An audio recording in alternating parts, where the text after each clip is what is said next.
You open an app, you type a message, you scroll through a feed that knows exactly what you want to see. And none of that, absolutely none of it, would exist without a woman born 200 years ago that most people have never heard of. Not the man with the engine, not the mathematicians who came later. A woman, in a corset, in a drawing room in 1833, who looked at a machine that didn't exist yet and wrote instructions for it to follow. Her name was Ada, and she wrote the first computer program 80 years before the word computer meant anything close to what you think it means today. But to understand what she did, you need to understand what she was born into, because Ada Lovelace didn't arrive in the world as a neutral character. She arrived as the daughter of one of the most famous poets in English history, Lord Byron. George Gordon Byron, the man whose face was on every wall, whose verses were memorized by every woman in London, and whose behavior scandalized every institution in England. Byron was brilliant, and Byron was chaos. He drank. He fought duels. He had affairs that destroyed his marriage. He abandoned his wife and infant daughter and left England forever just weeks after Ada was born in December 1815. He died in Greece 8 years later at the age of 36 without ever meeting his daughter. Ada's mother, Annabella Milbank, Lady Byron, was the opposite of her husband in almost every way. Rigid, disciplined, deeply religious, and absolutely terrified. She was convinced that poetic madness ran through Byron's blood. She believed it was a hereditary disease, a corruption of the mind that could be passed to his daughter, and she spent the rest of her life trying to make sure it didn't. So she made a decision that would change the history of technology without knowing it. She banned poetry from Ada's education. Entirely. No verse, no fiction, no imagination exercises. Instead, Annabella flooded her daughter's life with mathematics, logic, science, and reason. Private tutors, daily lessons, examinations, a rigorous schedule designed to build a rational mind. The goal was to suppress whatever madness Byron had left in Ada's blood. It didn't work the way Annabella intended. Ada was still emotional, still passionate, still prone to outbursts and obsessions. She was still in many ways her father's daughter. But the mathematics stuck, and it gave her something she would never have gotten from poetry alone, the ability to think in systems, to see patterns, to break a complex problem into a sequence of precise steps. She was going to need that skill. In June 1833, Ada was 17 years old. She attended a party in London hosted by her mother's friend, and at that party she met a man who would change the trajectory of her life. His name was Charles Babbage. Babbage was 41, a mathematician, a professor at Cambridge, and one of the most stubborn, difficult, brilliant men in England. He had spent the previous decade consumed by a single obsession, building a machine that could calculate mathematical tables automatically. At the time, mathematical tables, logarithms, trigonometric functions, astronomical data were computed by hand. Teams of human computers, often working in shifts, would calculate each value and write it into long tables. These tables were essential for navigation, engineering, banking, and astronomy.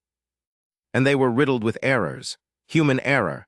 One misplaced digit could send a ship off course or collapse a bridge calculation. Babbage was so frustrated by these errors that he reportedly exclaimed at a meeting of the Royal Astronomical Society in 1821, "I wish to God these calculations had been executed by steam." That frustration became a machine. He called it the difference engine. It used a mathematical shortcut called the method of finite differences, a technique that could compute polynomial values using only addition. That meant a purely mechanical device could do the work. Gears, levers, shafts, no electricity, no programming, just mechanical arithmetic. Babbage built a small working model of a section, a prototype, and in 1833 he showed it off at this party. Ada wasn't just impressed, she was transfixed.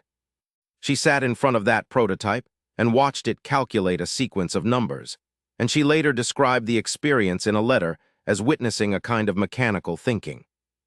She was 17, he was 41.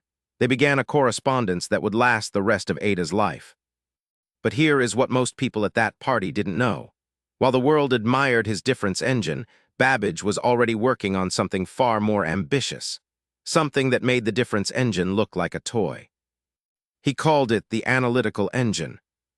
The difference engine could only do one thing: compute a specific type of polynomial. It was a calculator, impressive but limited. The analytical engine was fundamentally different. Babbage designed it to follow instructions, any instructions.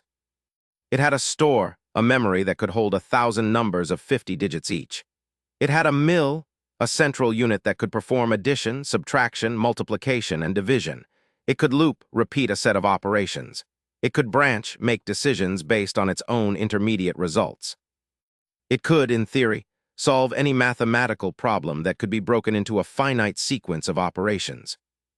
In 1837, Charles Babbage had designed a general-purpose computer, nearly 100 years before any electronic computer would be built.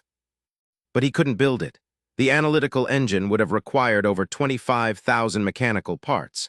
It would have stood 8 feet tall and weighed several tons. The British government had already spent £17,500, roughly $2 million in today's money, trying to fund the difference engine, a project that had stalled due to disputes with Babbage's engineer, Joseph Clement.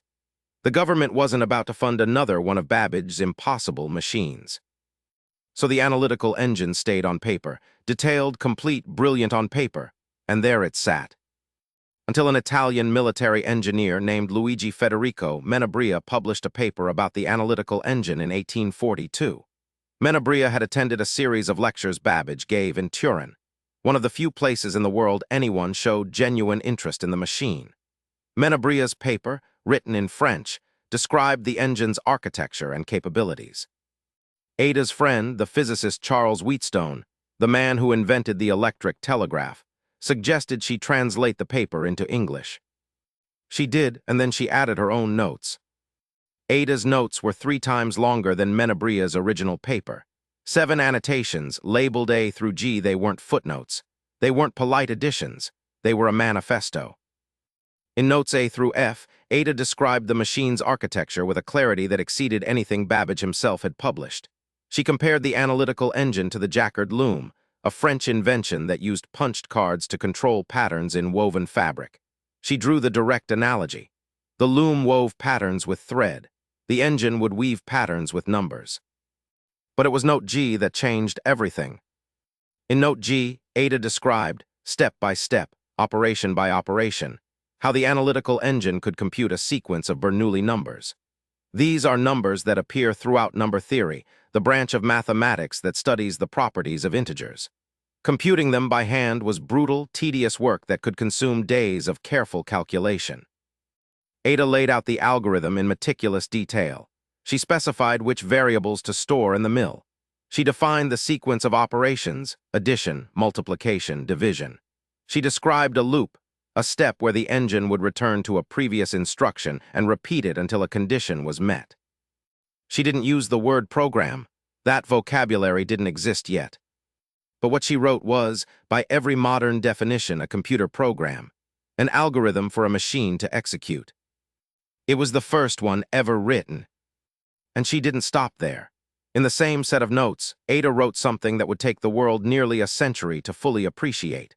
She argued, directly, clearly, against the prevailing understanding of Babbage's own machine, that the analytical engine was not limited to numerical calculation.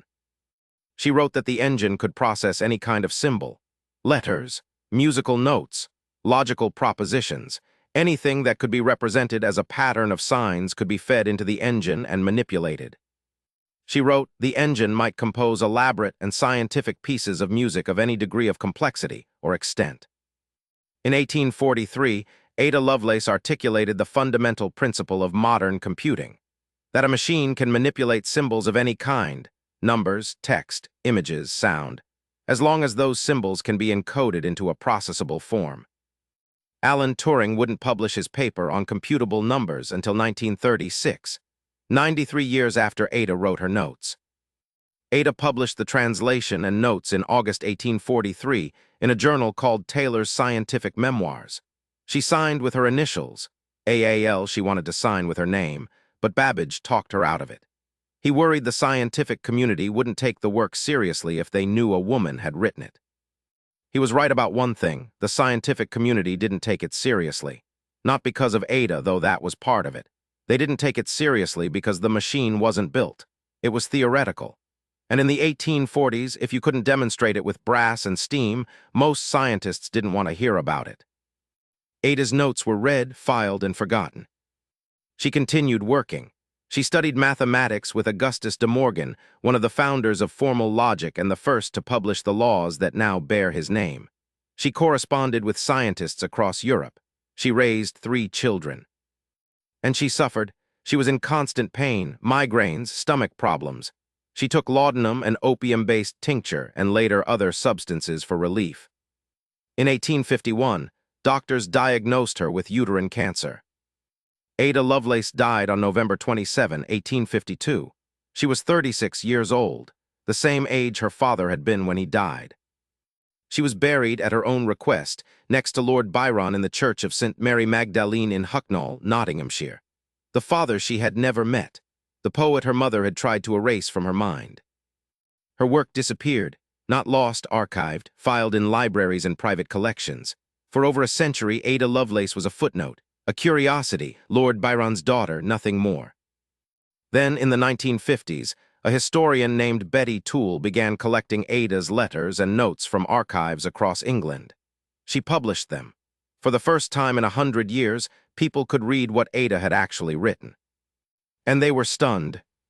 In 1979, the United States Department of Defense was finalizing a new programming language designed for mission-critical systems, weapons guidance, aircraft control, satellite communication, infrastructure that could not afford to fail. They needed a name. They named it Ada, a programming language used by the U.S. military, by NATO, by aviation systems and air traffic control around the world. Named after a woman who wrote her program with a quill pen, for a machine made of brass, in an era when women weren't allowed to enter most scientific institutions. Ada Lovelace never saw a computer. She never heard a startup pitch. She never touched a keyboard or opened an app. But every piece of software running in your life right now, every algorithm, every loop, every conditional branch, it all flows from the logic she first wrote down in 1843. You scroll your phone, you tap an icon, and somewhere in the chain of instructions that makes it all work, a 27-year-old woman is still there, still writing, still right.